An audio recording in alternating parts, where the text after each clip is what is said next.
अस्सलाम वालेकुम dear students. तो डियर स्टूडेंट, आज जो है ना हम क्लास 9 केमिस्ट्री का चैप्टर नंबर 2 यानी स्ट्रक्चर ऑफ एटम को स्टार्ट करते हैं, ठीक है।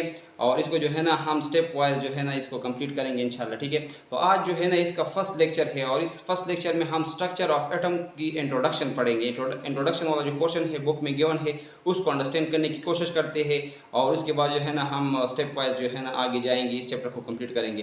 तो चैप्टर नंबर 2 का जिसका नाम है स्ट्रक्चर ऑफ एटम, इसका इंट्रोडक्शन पोर्शन क्या है। इसके इंट्रोडक्शन पोर्शन में कुछ 2-3 इंपॉर्टेंट पॉइंट्स है, इनको जो है ना माइंड में बिठाना स्टूडेंट के लिए बहुत ज़्यादा ज़रूरी है, ठीक है। इससे रिलेटेड एमसीक्यूज आ सकते हैं और शॉर्ट क्वेश्चन के तौर पे भी आ सकता है, ठीक है। तो सबसे पहली बात यहाँ पे हमारे पास जो इंट्रोडक्शन है स्ट्रक्चर ऑफ एटम का, वो ये है कि कंपोजिशन ऑफ मैटर। पहला पॉइंट इंतहाई इंपॉर्टेंट पॉइंट है, composition of matter is always a mystery to scientist. ये जो हमारे पास मैटर की कंपोजिशन है, कंपोजिशन बोलते हैं बनावट को। किस चीज़ की बनावट को?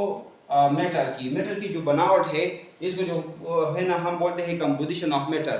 तो ये जो मैटर किस चीज़ से बना हुआ है, ये साइंटिस्ट के लिए हमेशा से एक राज रही है, एक दिलचस्प मौजू रही है। और साइंटिस्ट ये जानना चाहते थे या ये इनकी ख्वाहिश थी हमेशा से कि ये जो मैटर है ना इनकी कंपोजिशन को हम मालूम कर सके कि मैटर किस चीज़ से बना हुआ है, ठीक है।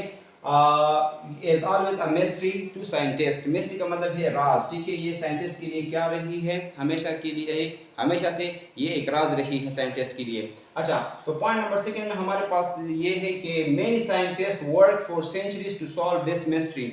इस मिस्ट्री को सॉल्व करने के लिए बहुत सारे साइंटिस्ट ने काम किया है और तकरीबन सदियों तक काम किया है, एक्सपेरिमेंट किए हैं, बहुत ज़्यादा थ्योरीज वगैरह प्रेजेंट किए हैं।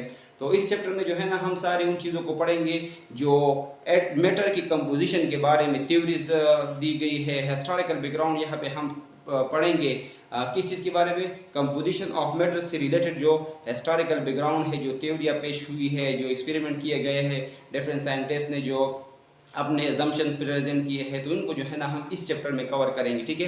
तो यहाँ पे हमारे पास जो सबसे इम्पॉर्टेंट साइंटिस्ट गुजरा है या फिलोसोफर गुजरा है, तो उसका नाम हमारे पास है डेमोक्रिटस। ये यूनान का एक फिलोसोफर था, ठीक है। यहाँ पे पॉइंट नंबर 3 में है कि ग्रीक फिलोसोफर, ये ग्रीक का एक फिलोसोफर था, माहिर फलसफा था और इसका नाम था डेमोक्रिटस। डेमोक्रिटस वो इंसान है जिसने 460 से लेकर 370 BC तक इसने अपनी लाइफ स्पेन जो है ना गुजारी है। और ये पहला वो इंसान है जिसने जो है ना एटम का कॉन्सेप्ट दिया। ये पहला वो इंसान है जिसने मैटर की कंपोजिशन के बारे में कुछ कहा है, ठीक है। तो यहाँ पे जो इसने कहा है उस स्टेटमेंट को भी अंडरस्टैंड करते हैं कि उसने अपने ज़माने में क्या कहा था। लगभग 400 BC के राउंड अबाउट जो है ना इसने क्या कहा था मैटर की कंपोजिशन के बारे में, कि मैटर की बनावट किस चीज़ से है, ठीक है, या मैटर किस चीज़ से बना हुआ है। तो फॉर द फर्स्ट टाइम इसने जो है ना क्या किया था, फॉर द फर्स्ट टाइम पहली मर्तबा ये सजेस्ट किया था। क्या सजेस्ट किया था?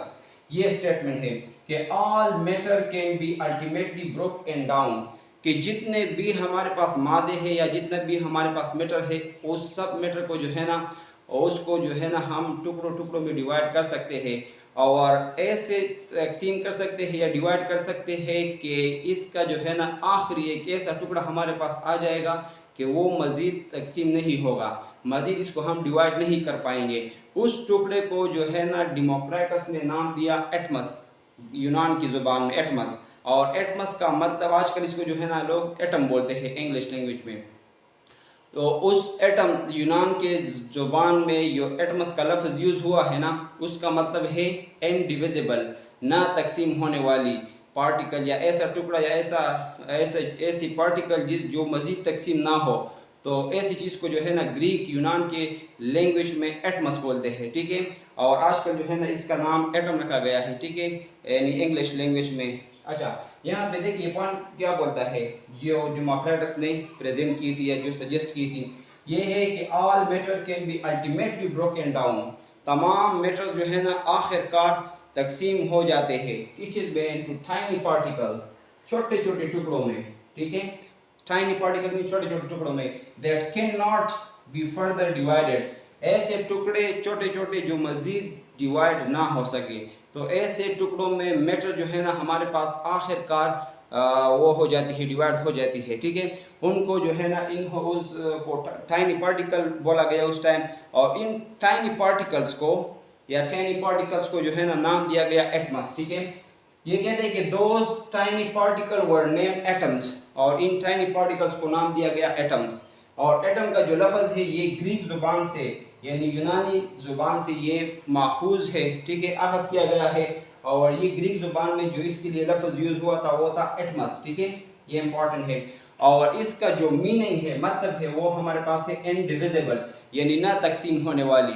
ऐसा टुकड़ा जो मज़ीद तकसीम ना हो, या ऐसी चीज़ जो मज़ीद तकसीम ना हो, उसको जो है ना हम बोलते हैं एटमस, ठीक है। इसके अलावा हमारे पास जो पॉइंट नेक्स्ट है वो है कि although the word atom was used in 400 BC, ये तो पता है हमें कि ये जो हमारे पास एटम वर्ड्स जो है ना वो 400 BC के राउंड अबाउट यूज़ हुआ था, और ये डेमोक्रेटस साहब ने प्रेजेंट किया था, ठीक है, या कॉइन किया था, या प्रेजेंट किया था। कब किया था? 400 BC के round about. However, no work was done until 19th century. देखिए बात इस तरह है ना कि 14 BC में हमारे पास ये एटम का कॉन्सेप्ट आया, एटम का नाम जो है ना यूज़ हुआ, और इसके बारे में थोड़ी बहुत बात डेमोक्रेटस ने की थी। फिर 19th सेंचुरी तक जो है ना किसी ने इसके ऊपर काम नहीं किया, क्योंकि ये टॉपिक जो है ना बहुत ज़्यादा डिफ़िकल्ट था उस टाइम साइंटिस्ट के लिए, और ज़्यादा इंटरेस्टिंग भी नहीं था। तो इस तरह हुआ कि 19th सेंचुरी की बिगिनिंग में, शुरुआत में, एक दूसरा साइंटिस्ट आया, और वो इंग्लिश साइंटिस्ट था, स्कूल टीचर था, इंग्लिश स्कूल टीचर था। उसने जो है ना एटम के बारे में एक थ्योरी प्रेजेंट की, ठीक है, और ये ज़माना था 1808। 1808 का जो ज़माना है, टाइम है ना, जो ईयर है, ये इसको जो है ना हम अर्ली 19th सेंचुरी बोलते हैं। तो ये अर्ली 19th सेंचुरी में फिर एक इंग्लिश स्कूल टीचर आया जिसका नाम था जॉन डाल्टन, और उसने जो है ना एटम के बारे में एक थ्योरी प्रेजेंट की। उस थ्योरी को जो है ना स्ट्रक्चर ऑफ एटम के हिस्ट्री में जॉन डाल्टन एटॉमिक थ्योरी के नाम से जाना जाता है, और बहुत पॉपुलर और बहुत बेसिक थ्योरी है, और ये फर्स्ट थ्योरी है अबाउट एटम, ठीक है। और ये थ्योरी जो जॉन डाल्टन ने पेश की थी, इसका टाइटल क्या था? देखिए यहाँ पे है भी कि John Dalton an English school teacher. ये क्या था? इंग्लिश स्कूल का एक टीचर था। उसने बहुत सारे एक्सपेरिमेंट किए, और उस एक्सपेरिमेंट के बेस पे ये नतीजा निकाला कि हमारे पास जो मैटर ये आखिरकार छोटे छोटे टुकड़ों में डिवाइड हो सकता है। यानी ये जो है ना, इसने डेमोक्रेटस की बात की जो है ना वो वेरिफिकेशन टाइप की थी, ठीक है, इसने इसी की बात की थी डेमोक्रेटस साहब की, और इसकी जस्ट लाइक वेरिफिकेशन इसने की थी, यही बात की थी, ठीक है, कि मैटर जो है ना आखिरकार छोटे छोटे पार्टिकल, टाइनी पार्टिकल्स में डिवाइड हो सकता है, और इन पार्टिकल्स, ये पार्टिकल हमारे पास सॉलिड बॉल्स की तरह होते हैं, ठीक है, just like solid balls, and can not be further divided. और इसने भी यही कही कि ये जो छोटे छोटे टाइनी पार्टिकल्स हैं ये मजीद डिवाइड नहीं हो सकते। ही कॉल्ड देम एटम, इसने भी इनको एटम कहा, टाइनी पार्टिकल्स को इसने भी एटम कहा।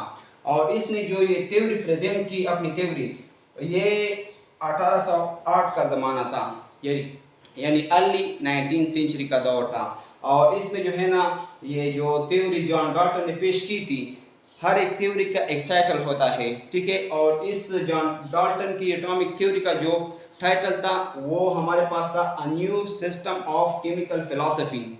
A new system of chemical philosophy, इसको लर्न कर ले, ये एमसीक्यूज में पूछा जा सकता है, और कभी कभार शॉर्ट क्वेश्चन भी आ सकता है कि जॉन डाल्टन ने जो थ्योरी प्रेजेंट की थी about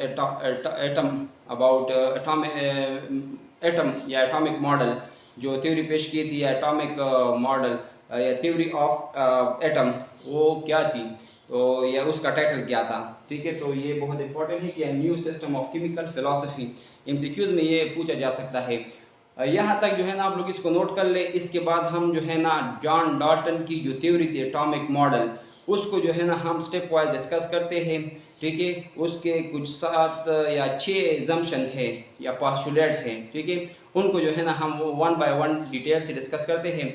thank you so much for watching. आप लोग इसको नोट कर लें।